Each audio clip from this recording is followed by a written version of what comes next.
How to build a winning classroom culture. In my 8th grade class, we had an advisory class at the very beginning of the day. And you'd actually kind of start with 7th graders, and they would loop with you to 8th grade.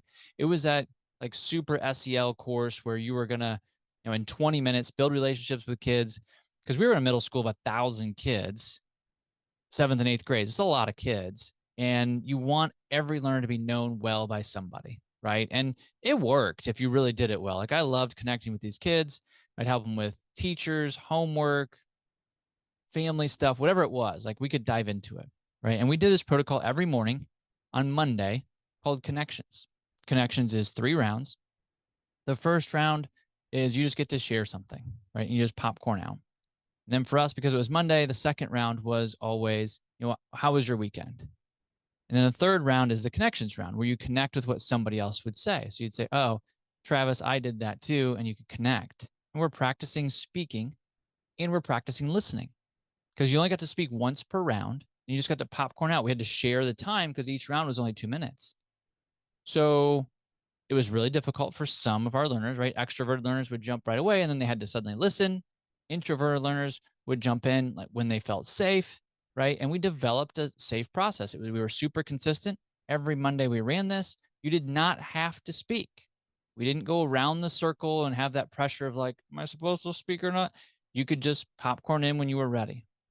Well, Maria wasn't ready for the entire first semester. And I had her in class and we had a great relationship. She talked to other kids, but she did not speak during connections for the entire semester. And somewhere in second semester, in that third 9 weeks area, we're talking about our weekends, and she jumps in with, my family went for ice cream. We had a really great time. And our entire circle just went, and I was like, play it cool. Like, play it cool. Don't ruin this, everybody. And so we just kept going and rolling.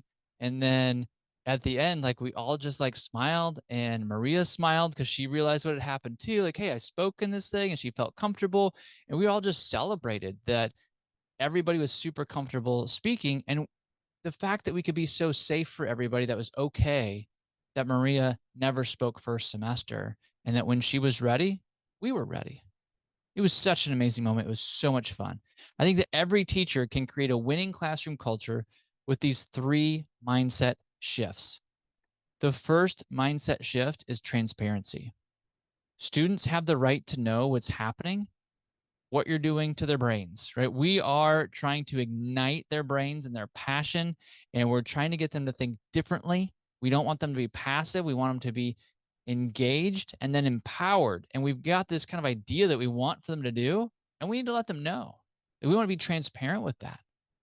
You think about the other episodes we've been through, also, like you're in a learning mindset as well. You want to be transparent with, hey, we're going to learn. The research is there. I went to go visit a really cool school that was super awesome. I listened to these 20 podcast episodes about PBL, and I think it makes a lot of sense. I want to bring it to you guys because I think it's great for you, right? But I'm learning. Be transparent with that. So then when things go awry, you can just be transparent of like, yep, we're learning. All right. Doctors get to practice. Lawyers have a practice. Everybody's practicing. Why don't we get to practice in the classroom? Why does it all have to be like so controlled and perfect?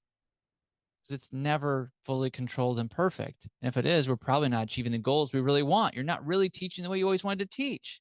So let's learn. Let's be transparent in the process, because as we're living that out, your learners get to be transparent and say, you know what?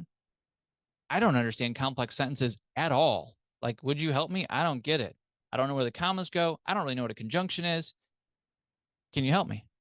That only happens in a classroom that's safe and where the adults are showing transparency so that the kids can show transparency.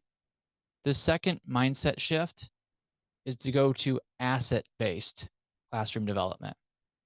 Where are the things that are really working well in your classroom? Where are the things that your learners are doing things in amazing ways, even though there's definitely some deficits in some places where they need help?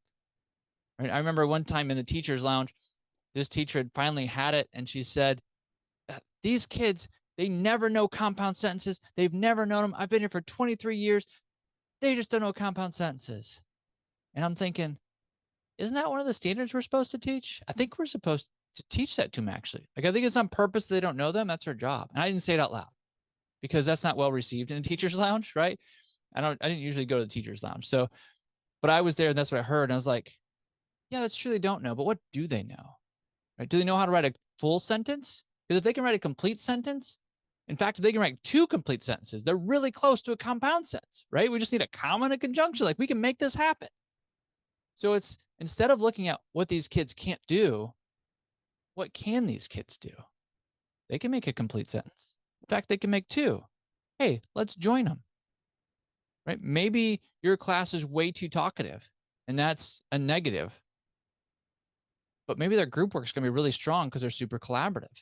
Maybe your presentations are going to be super strong. Wow, you guys are really talkative third period. I don't know how that happens because it's still early, but you guys are super talkative. You're going to love the presentations that we're going to be doing. In fact, let's run a protocol right now to run some short presentations. And they should be all over that, right? Like, focus on the assets, speak them into the truth that will be true, right? Like, speak them into their future selves that are filled with these great employability skills that are doing amazing things, instead of constantly focusing on the things they're not doing, the deficit-based approach. We want to take an asset-based approach. The third mindset shift, how to be in relationship. We talked about that as one of our big pieces in an earlier episode, but we don't know how to do relationships. Really, as adults, we're still awkward. We still don't fully get it. We're not transparent. We hide, we assume. Well, guess what? Teenagers, elementary school kids, they don't know how to do it either, right? So we're going to teach them how to do that. How do we do that? We're going to use some things like agreements and norms, and even that core value worksheet that we did.